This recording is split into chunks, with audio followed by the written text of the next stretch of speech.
Anyone who presents vegans like this, only showing ex-vegans, and carnivores like this, only showing the ones still on the diet, I don't know, man. Feels like you picked a side.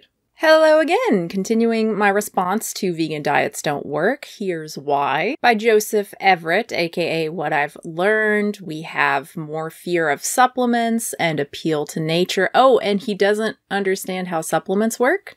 So that's fun. A B12 supplement might not work quite the same as animal-derived B12, but another possibility is the vegan diet has impaired digestion. How much you want to bet he's going to bring up that zero-fiber diet cures constipation study? It's understood that a variety of issues with the gut impair B12 absorption. There are various compounds in plants people can be sensitive to, like gluten, oxalates, lectins, and phytates, but simply eating too much fiber could be a culprit. A 2012 study found in 63 patients with constipation, reducing fiber intake improved symptoms. Eating a zero-fiber diet completely eliminated all symptoms. Told ya. What does a study on 63 people with constipation on a high-fiber diet seeing improvements on a no-fiber diet have to do with B12 absorption? Fiber generally isn't considered a B12 inhibitor. In fact, this RCT found that adding oat bran to the diet improved B12 absorption, likely due to the extra fiber, reducing constipation, and therefore laxative use. Now you could say, but Swayze, this is a tiny study. There's only 30 participants, and it's a very specific population: elderly, frail patients using laxatives and living in a nursing home. And you would be right, which is why we don't cherry pick, Joseph. It's why experts don't rely on a single study when developing health recommendations. Basically, you should not give up fiber to improve constipation and B12 absorption, nor should you include oat bran to do the same. I mean, if you're gonna choose one, maybe go with the oat bran. Please don't try to eat a zero-fiber diet. But really, none of this matters because Joseph is right. Perhaps the B12 supplements don't work exactly like animal foods do. They don't, but not in the way he thinks. As for B12, you need to have a strong enough stomach acid to properly absorb it. And dietary fiber is known to weaken the stomach acid. If you are getting B12 from food, yes, you need hydrochloric acid to separate the B12, to get it into its free form, to separate it from the protein. But B12 from supplements, it's already in its free form. It doesn't need to be separated from protein. It doesn't need hydrochloric acid. So once again, Joseph does not know what he's talking about. There are plenty of plant sources of iron, but plant foods like whole grains, legumes, and nuts contain phytic acid that impairs iron absorption. Spinach is thought to be a great source of iron, but you can only absorb 2% of it because of the oxalate in it. Actually, that might not be the reason. It's pretty interesting. But it is true that spinach is not a great source and that vegans should probably aim for more iron. Maybe? This super interesting study on iron status not only looked at ferritin levels, but also factors that raise ferritin levels: BMI, insulin resistance, and high sensitivity C-reactive protein. This is a marker of inflammation. Once they controlled for these, only menstruating vegetarian women had higher rates of deficiency. This isn't surprising because, one, all menstruating women are at higher risk for iron deficiency regardless of diet. This is actually the most common deficiency in the US and worldwide. And two, as Joseph said, non-heme iron has reduced bioavailability. Where the heme iron in animal foods is very easily absorbed, the non-heme iron in plants and supplements is quite poorly absorbed. What he didn't mention is that bioavailability can be improved, namely by avoiding tea and coffee with your iron-rich meals and including vitamin C with your iron-rich meals. And just like with vitamin A from the last video, there are downsides to meeting your iron needs with heme iron. For example, while some have questioned the link between heme consumption and cancer, a recent review makes a pretty strong case for the link being causative. You know what might reduce cancer risk? Yep. Which is why this obsession with absorption is so weird to me. Yes, we absorb less non-heme iron, but sources of non-heme iron, like lentils, are super healthy, and we can significantly improve absorption with other foods that are super healthy. There's no downsides to eating more broccoli and strawberries and oranges. Even the phytic acid that inhibits iron is good for us. I truly can't fathom why someone would prioritize heme iron, and I have a history of iron deficiency. I have really heavy periods, TMI, and I used to do really high-intense workouts, both of which increase iron loss, and I have been anemic more times than I can count. But I have not been deficient in years through 3 pregnancies, which also increase your iron needs, thanks to non-heme iron and vitamin C and taking a multi. I can keep my levels up without supplementation, but I have to eat lentils like every day, and I don't want to eat lentils every day, or even every other day, or even every week. Unless I'm iron deficient, I do not like lentils. That's one of the ways I could tell when I was low on iron. I would start to crave them. Lentils and ice. Point is, I would much rather eat plants and take a multi than meet my needs with heme iron. It would likely be less healthy for me and definitely less healthy for animals. It would definitely harm more animals. Why would I do that? As Michael Pollan has argued in his book Defense of Food, we frequently fall victim to this concept of nutritionism, that we don't necessarily need whole foods, we just need their components. But certain supplements illustrate how it's a lot more complex than that. According to a 2012 study, despite taking prenatal supplements, 58% of pregnant women had iron levels below normal. Joseph, it's 19 people. Also, I couldn't find anywhere that the women were taking prenatal supplements during the whole study period. Maybe I missed that or I misread it. Regardless, this Cochrane review should hold, a little more weight, and it found that iron supplements work.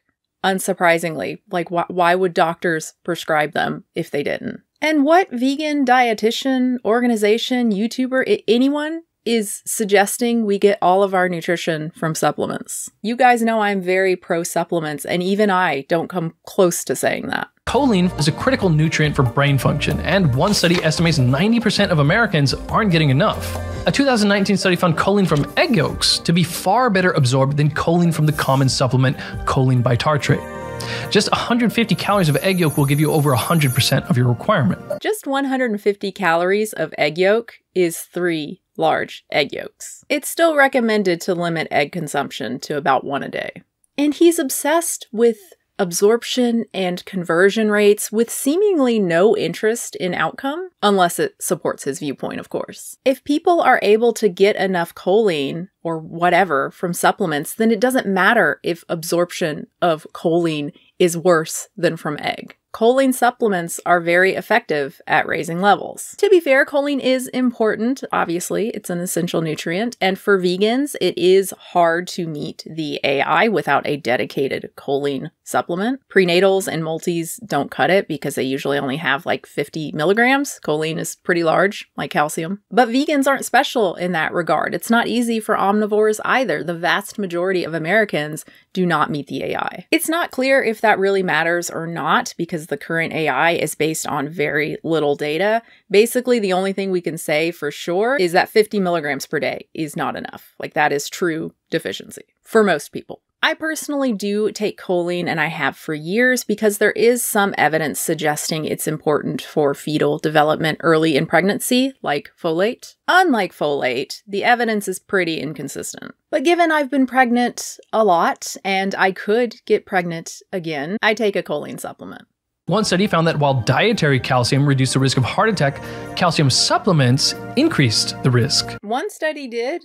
Others found no correlation. This recent meta-analysis found an association for postmenopausal women. In the subgroup analysis, both dietary calcium and supplement use were associated with increased risk, 700 to 1,000 milligrams per day and 1,000 milligram supplements. No association was found for less than or more than. So more than 1,000 milligrams of supplemental calcium is fine. Regardless, it's generally recommended to only take calcium supplements if you don't get enough from your diet or if your doctor has told you to, and to not exceed the RDA. This is easy to do on a vegan diet if you're having one calcium supplement source per day. For instance, I drink the Silk unsweetened soy milk, which has only 300 milligrams of calcium. Calcium can be hard for vegans to get enough of without supplementation. This 2020 study found vegans had weaker bones and a 43% higher risk for fractures than omnivores. Weird study to choose, given that calcium does not seem to have played much of a role. And there are a lot of limitations and questions around methodology, like how they grouped BMI. We know low BMI, even low end of normal, is associated with increased risk for fractures, which is what the study found. Vegan RD Jack Norris has a detailed breakdown at veganhealth.org. He thinks low vitamin A could be the difference. This surprised me since many vegan foods are high in beta-carotene, but you do have to eat them. But generally, studies have found a link between vegan diets low in calcium and higher risk for fractures and low bone density. And it's important to note that unlike B12, you can get enough calcium without supplements. And like with non-heme iron, getting more calcium from whole plant foods means eating more healthy foods like kale and collard greens. There's no downside here, except having to eat kale and collard greens, which is why I drink fortified soy milk. Seriously, just say you don't want to eat greens and you don't care about animal welfare. It's much simpler. I'm not saying all supplements are just bad. They indeed have been found to help people reach the appropriate intake of certain nutrients. I take some specific supplements myself. The point is there can be issues with relying on supplements. I'm not sure what he means by relying on supplements. B12 is the only one vegans need to get from supplements. You can get enough calcium on a vegan diet without supplements. You can get enough vitamin A. You can get enough vitamin D with the help of sunshine. Although most people don't manage to do that, vegan or not. You don't have to. I don't like meeting my vitamin D needs from the sun. I don't like the tan look personally, and I don't want skin cancer. I don't want to eat a lot of greens for calcium, but even still, the majority of my calcium is coming from whole foods. It's silly to think the 300 milligrams in my soy milk is increasing my risk for heart disease. Whereas the risk of supporting extreme animal cruelty by eating dairy, pretty much guaranteed.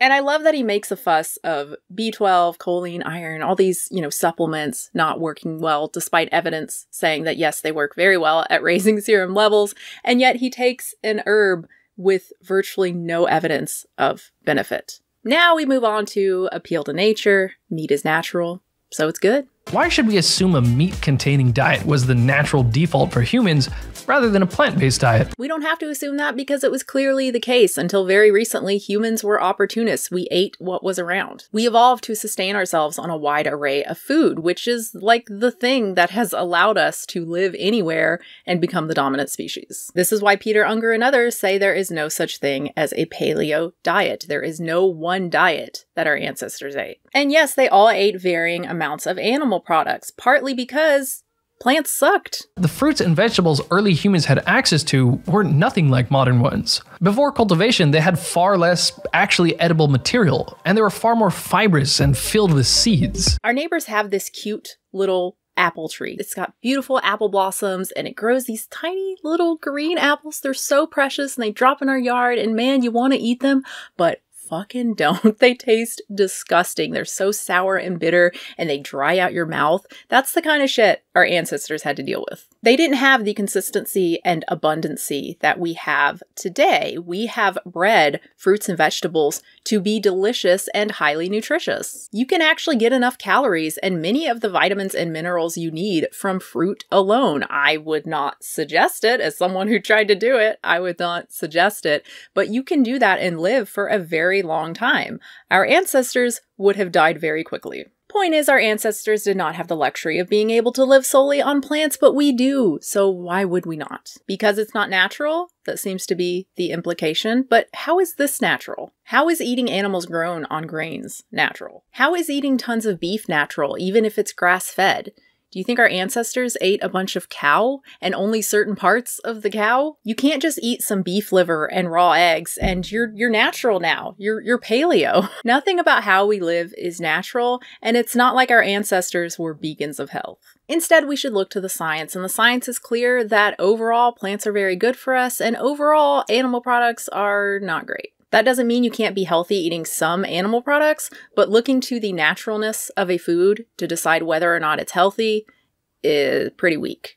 Oddly enough, recently some people are eating only animal foods for years without any identifiable nutrient deficiencies, at least so far. For years, I would hear, oh, well, you're doing so well on a vegan diet because, you've only been doing it for like 6, 7, 8 years. Just wait, it's 10 years. That's when you start to see problems. But 5 years carnivore, hey, diet works. Also, this guy, Sean Baker, he does not eat only animal foods. Also, people lie. Look at Giovanna. She didn't admit to no longer being vegan until she got caught. Many, if not all, of the carnivores he shows here have gained a reputation due to their diet. They make money promoting this diet. They are incentivized to say they're healthy on animal products alone when maybe they're not healthy, or maybe they are, but they don't actually eat only animal products. Anyway, if you're looking for a good time, I highly recommend reading the Rational Wiki on Shawn Baker, particularly the section Carnivore Study. The study is essentially useless by Baker's own criteria, as it was self-reported, but he had no problem with it being used because the study was on the carnivore diet. An alarming result of the study was the elevated LDL-C and coronary artery calcification increased by almost 50%. However, Baker had misrepresented the results of the study on Twitter as decreasing CAC. Baker has since deleted his tweet. Sounds like an honest, unbiased dude you would definitely want to showcase in an educational video. I'm not saying zero plant foods is the healthiest diet, but it shows how nutrient-dense animal foods are. The people eating the traditional diets did eat a few plant foods, but they just weren't nearly as important to them as the animal foods. One theory is that the relatively large human brain size in relation to body size was facilitated by the energy provided by glucose from plant carbohydrates. As some plants need to be ground or cooked to unlock this energy, glucose might have driven innovations in stone technology. Point is, foraging was very important. In fact, I had an anthropology professor who called them gatherer-hunters because of the importance of foraging. And the amount of plant foods and calories from plant foods varied because, again, there was no one ancestral diet. Some even met most of their energy needs via plants. Again, this is why we look to science, not nature, and the science is clear that while we need plants, we do not need meat. That said, fruits and vegetables can be a great source of nutrients like vitamin C or manganese and important electrolytes like potassium and magnesium. Comments like this, I think, are why people like this channel so much, right? Joseph's just looking for the truth. He hasn't picked a side. He's not vegan, but he's not carnivore either, right? He's willing to admit that vegetables are healthy. Shocking claim. He's just looking for the truth. And it seems that way, and I'm sure he's convinced himself that's what he's doing. But the constant cherry picking and lying by omission make it clear something else is going on. Anyone who presents vegans like this, only showing ex-vegans, and carnivores like this, only showing the ones still on the diet, I don't know, man. Feels like you picked a side. The peoples Weston Price studied had an intuitive understanding of the importance of nutrient-dense foods, especially in pregnancy and childhood. Even without a nutrition label, they knew that certain animal foods encouraged proper, robust growth. The peoples Price studied, like the Aborigines of Australia, also believe in magic. So, you know, what the fuck is the point here? But we can't just assume something is healthy just because it's natural. Really? Could have fooled me. Finally, we get to depression, which is a good one, I think, because many of you have asked me about the link between vegetarianism and depression. So here we go. I had 8 ounces of salmon, and I woke up the next morning with 0 brain fog, 0 migraine. I felt the best that I had in probably like 3 years. So weird that he would even include this. Like, it's kind of embarrassing, right? It's much more likely that she felt better after eating salmon because she thought she would feel better after eating salmon, not because the salmon magically cured her of something overnight. That said, 8 ounces of salmon is a lot of salmon, and like Giovanna, Elisa's diet was extremely deficient. Even when she wasn't raw anymore, she was still eating very little food, very little calories, going by her what I ate today's. Maybe the salmon really did make her feel better that quickly, although I'm willing to bet a vegan diet that's actually balanced and has good amounts of protein would have done the same if she thought it would. This may have a role in why a 2021 study found that people who don't eat meat have a significantly higher risk of depression and anxiety. And again, Joseph picks a study that says what he likes instead of one that doesn't. In this review, the authors found conflicting results. 11 of the studies, 44%, found a link with depression, while 7 found no link, and 7 more found a positive link. And most of the studies were not great quality. Of the studies rated as good in terms of quality, 1 study associated vegetarian-vegan diets with either no risk or a higher risk of depression, depending on the population, and 3 studies associated these diets with a lower risk of depression. So I'm really not sure what we're supposed to take from this, especially in light of reverse causation. Right? So the depression caused the vegetarianism instead of the other way around. Maybe people who are depressed are more likely to adopt a vegetarian diet. A couple of studies have examined this. One found an association and another one did not. It does make sense though. Vegetarianism has been linked to higher IQ, and higher IQ is linked to depression and anxiety. So maybe if you're smarter and sadder, you're more likely to give up meat. Also, acknowledging animal suffering, the sheer number of animals living in atrocious conditions, not exactly joy-inducing. There also remains the possibility that there is truly no association between vegetarian or vegan diets and depression, and any findings are merely due to chance. Just because there are studies showing associations doesn't mean there's anything there. I highly recommend Why I Look at Data Differently, a lesson on residual confounding by Emily Oster, on why it's nearly impossible to take anything away from reviews and studies like these. Finally, it could be all of the above. Maybe somebody goes vegan to cure their depression, to try to cure their depression. Maybe someone goes vegan and happens to struggle with depression like me. Maybe someone goes vegan and develops depression, possibly because of some sort of deficiency like Joseph mentioned. And finally, maybe someone goes vegan and happens to cure their depression, maybe because of the increase in fruits and vegetables. I just can't fathom this line of thinking. We're not talking about suffering from IBS or lots of food allergies. We're talking about choosing to harm animals because maybe, possibly, perhaps not doing so slightly increases your risk for depression and anxiety. At what point do animal lives matter more than a possible perceived health benefit? I just thought of something. Joseph keeps saying how nutritious animal foods are. Animal foods are packed with far more of a huge variety of nutrients. So then why do you have to eat so much of them, right? I mean, if they're that nutritious, wouldn't you only need a little bit? Like, couldn't you just eat a vegan diet and have like 1 or 2 eggs a day?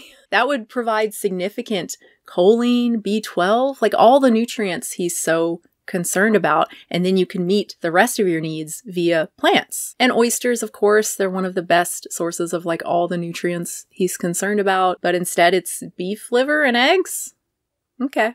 It's hard to take his concerns seriously. There's no mention of animal welfare. Is that it? Is that the elephant in the room? There's no mention because that's the important part, and that's the part that you can't really deny, right? That his diet is harming more animals. It's guaranteed. So you have to just ignore that and focus on health and absorption. So that's part 2. Next is part 3. Stay tuned. We have more teeth stuff, which is great. And we also have a comparison to cats. It's wild. I can't wait. Thank you so much for watching, everybody. I would love for you to like the video if you did, and subscribe if you want more stuff from me. Subscribing really helps out the channel. Patreon really helps out the channel. Patreon.com/unnaturalvegan. Thank you so much to my patrons over there who do support the channel. I do post 2 exclusive videos there a month for $5 plus patrons. The first one is just like a whatever's going on with me kind of video. We caught a mouse.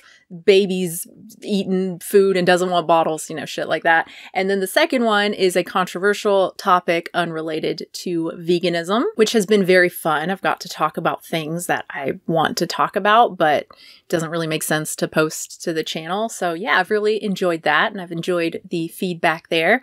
And that's it for me, guys. Thank you so much. New video soon. So as mentioned, 84% of vegans eventually go back to eating animal products. But to be fair, it's for various reasons, like social factors and practicality. Glad he eventually mentions that, even though it comes 11 minutes after initially implying that it's just health. That's the only reason. But, you know, yeah, better late than never. New edition. This is from 4-year-old. I think the orange eyes are inspired by Hollow Knight. I think the infected, you know, their eyes get all orange. But yeah, it's pretty creepy. I like it. Just 150 calories of egg yolk is 3 egg yolks. Yolks. How do you say yolk? Is it yolk or yolk? I am a native English speaker and I'm looking up how to pronounce yolk. Yolk. Yolk. Why am I saying yolk? I mean, I said salsa until I was well into adulthood, so you never know.